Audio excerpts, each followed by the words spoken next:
আসসালামু আলাইকুম, কেমন আছেন সবাই? তো দেখেন আজকে কিন্তু আমরা সবাই পিকনিক করছি। আমার চাচাতো বোনরা, আমি, আমার ভাগ্নি, আমার ছেলে, মোটামুটি আছি অনেকজনই। তো দেখেন আমরা কিন্তু আজকে খিচুড়ি রান্না করব আর ডিম ভুনা। তো দেখেন আমার বোন কিন্তু এখানে পেঁয়াজ রসুন সব কিছু রেডি করে নিয়েছে। তো এই যে ঝুড়ির ভিতরে গোল গোল এটা কি, আপনারা কমেন্ট করে আমাকে জানান, দেখি কে কী বলতে পারেন। তো দেখেন এখানে কিন্তু খিচুড়ির চাল ডাল সব ধোয়া হয়ে গিয়েছে। এখন কিন্তু পেঁয়াজ আর রসুন সব মশলাপাতি দিয়ে দিচ্ছে। দেখেন এরপরে কিন্তু কাঁচামরিচ চিড়ে দেবে, সব কিছুই দিচ্ছে। তেজপাতা দিল, পেঁয়াজ দিয়ে দিল, পরিমাণ মতো সব কিছু দিয়ে এরপরে কাঁচামরিচগুলোকে মাঝখান থেকে চিড়ে দিয়ে দেবে। তো এবার দেবে হলুদের গুঁড়া।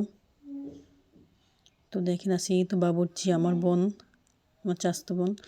দেখেন সে কিন্তু হলুদ দিয়ে দিল। এখন কিন্তু সে কাঁচামরিচগুলো কেটে দিয়ে দেবে। তো কাঁচামরিচগুলো কাটছে।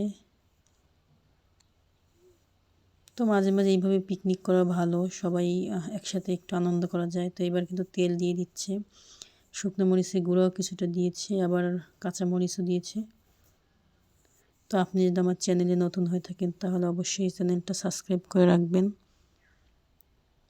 আশা করি সবাই সাপোর্ট করবেন আমাকে, নতুন চ্যানেল আমার। দেখেন সে কিন্তু সব কিছু দিয়ে এখন পানি অ্যাড করে দিয়ে সব কিছুই মোটামুটি সব ধরনের মশলা দেওয়া হয়ে গিয়েছে। এখন কিন্তু সে চুলায় রান্না করে নিয়েছে খিচুড়িগুলোকে। দেখেন রান্নার পরে আপনাদেরকে দেখাচ্ছি।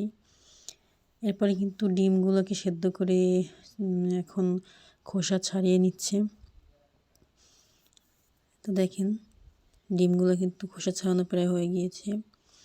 এরপরে ভুনা করবে ডিমগুলোকে। তো আমি যেটা বলেছিলাম এই যে এটা কিন্তু আমরা সয়াবিন ফল বা সয়াবিন বড়িও বলে থাকি। এটাকে 1 ঘন্টা আগে ভিজিয়ে রেখেছিল। তো ভিজানোর পর এখন একটু ধুয়ে নিচ্ছে আবার ভালো করে। এটা দিয়ে কিন্তু আজকে ডিমটা ভুনা করছে। দেখেন আমাদের ডিম ভুনা কিন্তু প্রায় হয়ে এসেছে। এখন দেখেন গামলায় ঢেলে নিয়েছে। তো এই তো আমাদের পিকনিক আজকে এখানেই।